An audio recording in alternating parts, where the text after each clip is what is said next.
With Kundan sir में आप सभी लोगों का स्वागत है। आज हम लोग दोस्तों देखेंगे, इससे पहले मैंने अनंत विस्तार के आवेशित चालक प्लेट के समय वैद्युत क्षेत्र की तीव्रता बताया था। ये इक्वल टू क्या होता है दोस्तों, सिग्मा अपॉन 2 एप्सिलॉन 0 होता है। अब हम उसी के कुछ कॉन्सेप्ट को देखेंगे, तो थोड़ा सा ध्यान दीजिएगा आप लोग। अगला जो टॉपिक होगा हम लेते हैं, चलिए मैं लिख रहा हूँ आवेशित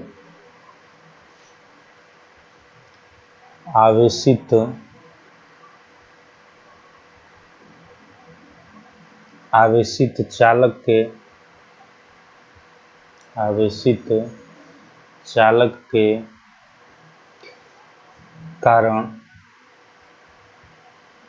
वैद्युत क्षेत्र की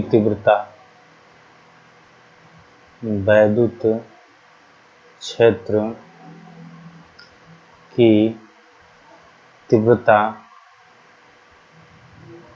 ज्ञात करना। दोस्तों ध्यान रखिएगा, अनंत विस्तार वाला जो केस मैं बताया था उसी में कॉन्सेप्ट होता है ये। तो सबसे पहले हम लोग मानते हैं कि ये जो है एक प्लेट है। आप कल्पना करें कि एक चौड़ा सा ये इस तरीके का एक प्लेट है, एक बड़ा सा प्लेट है। इसके दो सरफेस है, एक सरफेस ये हुआ, दूसरा सरफेस ये हुआ। दोनों पर जो बल ये प्लस चार्ज है एक समान रूप से क्या है, फैला हुआ है। कंडीशन देखा जाएगा, दोनों हैं तल एक समान रूप से क्या हुआ है, फैला हुआ है।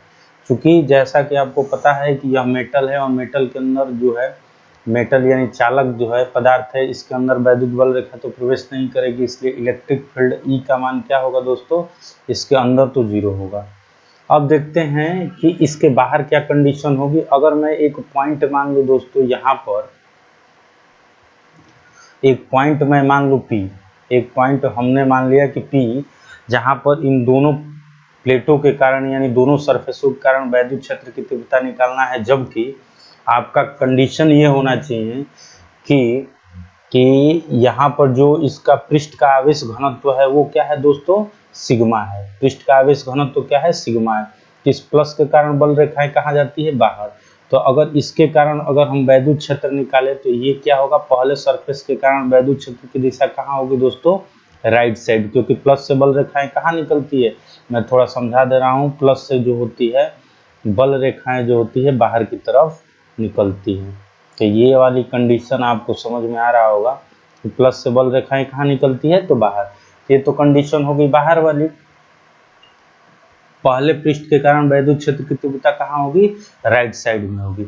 अब देखिए दूसरा जो सरफेस है, इस दूसरे सरफेस की वजह से अगर P पर हम निकालें तो ये भी प्लस है, तो प्लस के कारण बल रेखा कहाँ जाएगी, इसमें भी राइट साइड होगी। तो चलिए मैं दिखा दे रहा हूँ, ये क्या हो गया, वैद्युत क्षेत्र की तीव्रता E2 हो गई। जैसा कि आपको पता है कि वैद्युत क्षेत्र एक सदिश राशि है और सदिश राशियों को सदिश विधि से ही जोड़ा या घटाया जा सकता है। तो इसको जोड़ने या घटाने के लिए आपको ध्यान रखना होगा कि ये दोनों की दिशा सेम है, इसलिए वेक्टर रूल के हिसाब से E इक्वल्स टू क्या होगा, E1 प्लस E2। तो चलिए दोस्तों नीचे मैं देख रहा हूँ, अगर हम इन दोनों की परिणामी हम लोग क्या मान ले, E मान ले। इन दोनों की परिणामी क्या है दोस्तों, E है। तो क्या होगी कंडीशन, तो चलिए मैं दिखा रहा हूँ आपको। लिखा जाएगा चूंकि E इक्वल्स टू क्या होगा दोस्तों, E1 प्लस E2। तो E इक्वल्स टू आपका आ गया E1 प्लस E2 आ गया। तो अब देखते हैं, अगर E equals to E1 plus E2 आ गया तो जैसा कि आपको पता है कि E1 इक्वल्स टू क्या होता है, सिग्मा अपॉन 2 एप्सिलॉन 0, और प्लस E2 बराबर भी क्या होगा, सिग्मा अपॉन 2 एप्सिलॉन 0। क्योंकि अनंत विस्तार के आवेशित चालक प्लेट के समय वैद्युत क्षेत्र की तीव्रता मैं आपको बता चुका हूँ, E इक्वल्स टू क्या होता है, सिग्मा अपॉन 2 एप्सिलॉन 0। और सिग्मा अपॉन 2 एप्सिलॉन 0 चूंकि इसमें दूरी नहीं है, यानी अनंत विस्तार के आवेशित चालक प्लेट के समय वैद्युत क्षेत्र की तीव्रता क्या होती है, कांस्टेंट होती है, यानी वो दूरी के अनुसार बदलती नहीं है। इस तरीके से अगर हम लोग सॉल्व करें इसे दोस्तों, तो देख सकते हैं कि अगर हम लोग सॉल्व करें तो कंडीशन ये होगी कि 2 क्या होगा, 2 सिग्मा अपॉन 2 एप्सिलॉन 0। तो 2 से 2 क्या हो गया, कैंसिल। तो E इक्वल्स टू क्या हो गया दोस्तों, E इक्वल्स टू हो गया सिग्मा अपॉन एप्सिलॉन 0। इस तरीके से आप निकाल चुके हो कि अगर कोई आवेशित चालक प्लेट दिया हो जिसके दोनों सरफेसों पर एक समान रूप से क्या हो आवेश, एक समान रूप से इस पर आवेश क्या हो पूरी तरह से फैला हो, जिसका आवेश का पृष्ठ घनत्व तो क्या हो सिग्मा हो, तो इस एक और दो सरफेस के कारण बिंदु P पर जो वैद्युत क्षेत्र की तीव्रता होगी E इक्वल्स टू क्या होगा सिग्मा अपॉन एप्सिलॉन 0।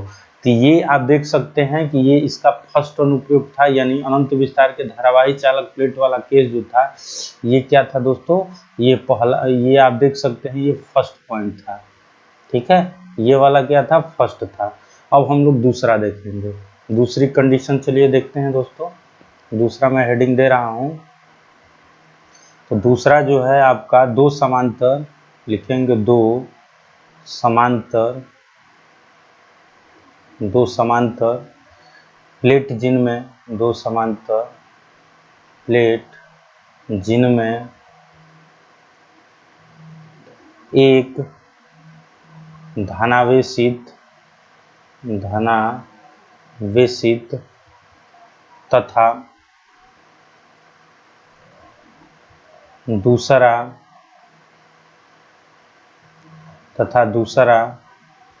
ऋणावेशित हो,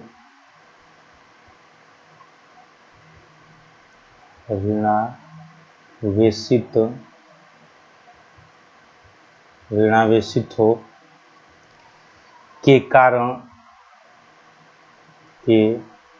कारण वैद्युत क्षेत्र की तीव्रता ज्ञात करना, वैद्युत क्षेत्र की तीव्रता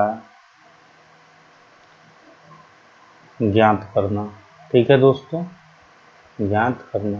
तो कैसा बोला है समांतर प्लेट बोला है, तो जैसा कि आपको पता होना चाहिए कि अगर समांतर प्लेट बोला है तो हम लोग बनाएंगे समांतर प्लेट। तो हमने दिखाया कि एक प्लेट ये है, एक प्लेट ये है, आप दिखा सकते हैं थोड़ा सा फिगर,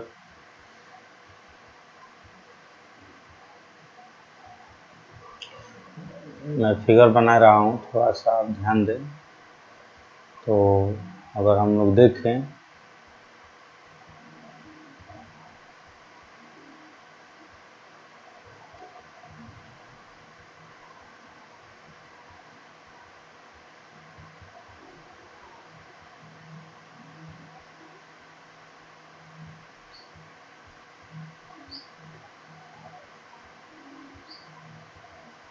दो मिनट आप देख लें।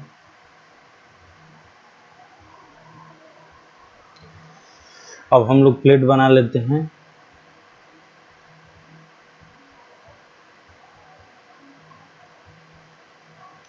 एक प्लेट ये हो गया पॉजिटिव, एक धनावेशित प्लेट हो गई, और दूसरी हम प्लेट बनाएंगे, चूंकि समांतर की बात किया है तो दूसरी अगर हम लोग बनाएंगे तो दूसरा क्या होगा दोस्तों ऋणावेशित होगा।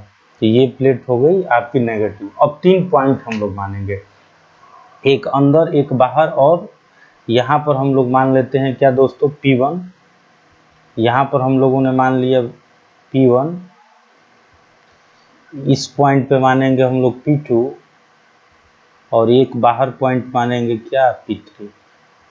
तो इसके कारण हम वैद्युत क्षेत्र निकालेंगे। तो ये बताइए ये पहला प्लेट है और ये दूसरा प्लेट है, इस पर जो आवेश का पृष्ठ घनत्व है वो सिग्मा है, और इस पर भी आवेश पृष्ठ घनत्व सिग्मा है। बस फर्क ये है कि ये प्लस है, इस पर प्लस सिग्मा है, और जबकि इस पर आवेश घनत्व क्या है माइनस।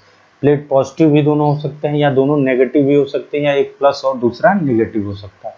तो सबसे पहले हम P1 पर वैद्युत क्षेत्र की तीव्रता निकालेंगे। तो ये बताइए प्लस के कारण बल रेखा कहाँ होती है बाहर निकलती है, तो बाहर निकलेगी। तो यहाँ पर अगर हम लोग देखें, एक स्टेप ध्यान रखें, तो क्या होगा इसके कारण, पहले के कारण वैद्युत क्षेत्र की तीव्रता क्या होगी दोस्तों E1, माइनस के कारण बल रेखाएं कहाँ होती है अंदर प्रवेश करती। मैं एक कॉन्सेप्ट समझा दे रहा हूं, प्लस में जो बल रेखाएं होती है बाहर निकलती है, जबकि माइनस में बल रेखाएं कहाँ होती है अंदर प्रवेश करती है। तो इस तरीके से आप कॉन्सेप्ट को ध्यान रखें कि प्लस के कारण बल रेखा तो बाहर निकलेगी, लेकिन माइनस के कारण बल रेखाएं क्या होती है अंदर प्रवेश करती है। तो ये निगेटिव है, इसलिए बल रेखा की डायरेक्शन यानी वैद्युत क्षेत्र का डायरेक्शन क्या होगा अपोजिट होगा। ये क्या हो गया E2। अब P1 पर तो आपने देख लिया कि एक राइट है और एक क्या है लेफ्ट है। अगर हम P2 को देखें ध्यान से तो P1 के कारण अगर ये 1 के कारण वैद्युत क्षेत्र कहाँ जाएगा, राइट साइड। तो चलिए मैं राइट कर दे रहा हूँ, इस पे राइट हो गया, इसके कारण 1 है तो इसलिए E1। अब ये माइनस है तो माइनस के कारण भी बल रेखा कहाँ जाएगी, अंदर ही प्रवेश करेगी, तो इस पे क्या हो जाएगा, ये बल रेखा क्या हो गई, E2 हो गई। ठीक है दोस्तों, तो ये हो गया।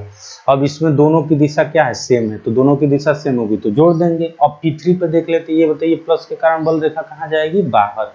तो बाहर जाएगी तो इसकी डायरेक्शन क्या होगी, आप देख सकते हैं कि इसकी जो डायरेक्शन होगी, थोड़ा सा मैं इसे मिटा दे रहा हूँ।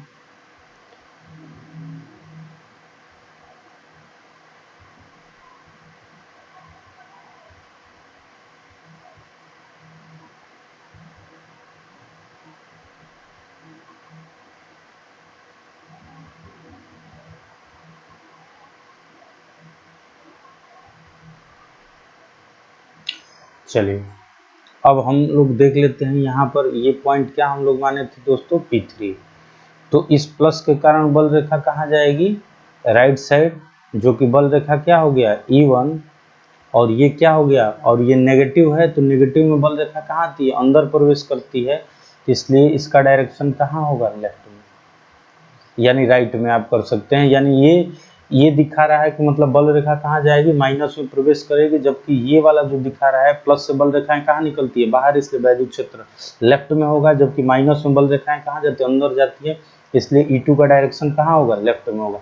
इस तरीके से हमने P1, P2 और P3 पर हमने आपको वैद्युत क्षेत्र के डायरेक्शन को दिखा दिया। चूंकि वैद्युत क्षेत्र एक सदिश राशि है और सदिश राशियों को उसको वेक्टर रूल से ही जोड़ा या घटाया जाता है, इसलिए हम लोग इसे जोड़ेंगे और प्रोसेस को देखेंगे कि आगे कंडीशन क्या बनती है। तो लिखेंगे P1 पर, पहली कंडीशन होगी P1 पर वैद्युत क्षेत्र की तीव्रता ज्ञात करना, P1 पर वैद्युत क्षेत्र। तो अगर P1 पर वैद्युत क्षेत्र देखें तो P1 पर दोनों, एक E1 राइट है तो E2 कहाँ है, लेफ्ट है, इसलिए अगर हम लोग माने E इक्वल्स तो क्या हो जाएगा दोस्तों, E1 माइनस E2 होगा, बिल्कुल होगा। और जैसा कि आपको पता है कि किसी प्लेट के कारण वैद्युत क्षेत्र की तीव्रता कितनी होती है, सिग्मा अपॉन 2 एप्सिलॉन 0, और माइनस क्या हो गया, सिग्मा अपॉन 2 एप्सिलॉन 0, और ये दोनों कट के क्या हो जाएंगे, बना देगा 0।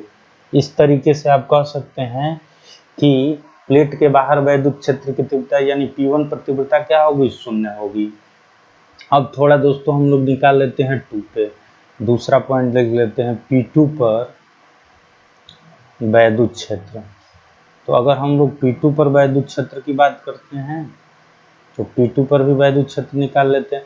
तो P2 पर जैसा कि आपको फिगर में भी दिख रहा है, मैं दिखा दे रहा हूं एक बार कि क्या कंडीशन हो रही है। अगर P2 पर अगर देखेंगे तो E1 कहाँ है दोस्तों, राइट, E2 भी कहाँ है, राइट, दोनों की दिशा क्या है, सेम, तो दोनों की दिशा सेम होगी तो क्या करेंगे, जोड़ देंगे। तो E इक्वल्स टू क्या हो जाएगा, E1 प्लस E2। अब देखिए E1 का मान कितना हो गया, सिग्मा अपॉन 2 एप्सिलॉन नॉट, और प्लस क्या हो जाएगा, सिग्मा अपॉन 2 एप्सिलॉन नॉट। तो इस तरीके से आप कह सकते हैं कि सिग्मा अपॉन सिग्मा क्या हो जाएगा, 2 सिग्मा अपॉन 2 एप्सिलॉन नॉट। तो 2 से 2 क्या हो गया, कट गया। तो इस तरीके से आप कह सकते हैं कि E इक्वल्स टू क्या आ गया दोस्तों, सिग्मा अपॉन एप्सिलॉन 0।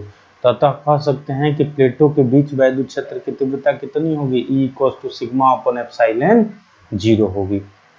अब तीसरे पॉइंट की बात कर लेते हैं।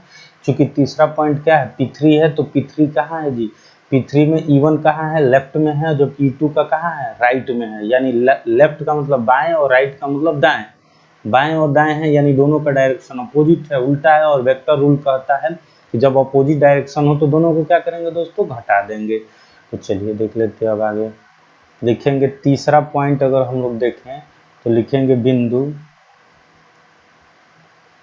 P3 पर तीव्रता। तो अगर बिंदु P3 पर तीव्रता देखेंगे तो E इक्वल्स टू क्या हो गया, E1 माइनस E2, क्योंकि डायरेक्शन अपोजिट है।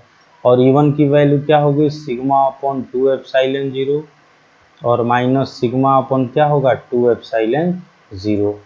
और यहाँ से आप देखेंगे कि ये दोनों कैंसिल हो गया, तो कैंसिल होते ही ई की वैल्यू क्या आ गई दोस्तों, 0 आ गई। तो इसका मतलब ई की वैल्यू 0 आ गया, मतलब कहने का मतलब ये है कि जो वैद्युत क्षेत्र की तीव्रता जब दो समांतर प्लेट जिसमें एक पॉजिटिव हो दूसरा नेगेटिव हो, ये भी कह सकते हैं कि दोनों एक दूसरे से r दूरी पर भी स्थित हो, तो उसके बाहर वैद्युत क्षेत्र की तीव्रता तो शून्य होती है, लेकिन अंदर जो वैद्युत क्षेत्र की तीव्रता होती है सिग्मा अपन एप्सिलॉन 0 होती है। तो इस टॉपिक का यूज बहुत ही बेहतरीन लेवल के आपके सवाल भी पूछ लेते हैं। फिजिक्स की सबसे बड़ी खूबसूरती है उसके न्यूमेरिकल सवाल बड़े घुमा घुमा के देता है। मैं भी सवाल आपको कराऊंगा, क्वेश्चन कराऊंगा, तो चीजें जब आएंगी तो क्लियर भी होंगी। तो आप ध्यान रखिएगा कि जब दो समांतर प्लेट होती है तो उनके बीच में वैद्युत क्षेत्र की तीव्रता सिग्मा अपन एप्सिलॉन 0 होती है, जबकि दोनों प्लेट के बाहर वैद्युत क्षेत्र की तीव्रता क्या होती है, शून्य होती है। तो इस तरीके से दोस्तों आपको ये चीजें क्लियर हो गई होंगी कि कैसे इसे सॉल्व करना है। फिर भी यहाँ तक ये आपका कॉन्सेप्ट क्लियर हो गया होगा। अगर आपको फिर भी कहीं प्रॉब्लम आ रही है तो आप कमेंट बॉक्स में ज़रूर लिखिए, आपकी प्रॉब्लम दूर की जाएगी। अगर आपको ये वीडियो पसंद आया हो तो लाइक करें, सब्सक्राइब करें और ज़्यादा से ज़्यादा शेयर करें। थैंक्स। ओके।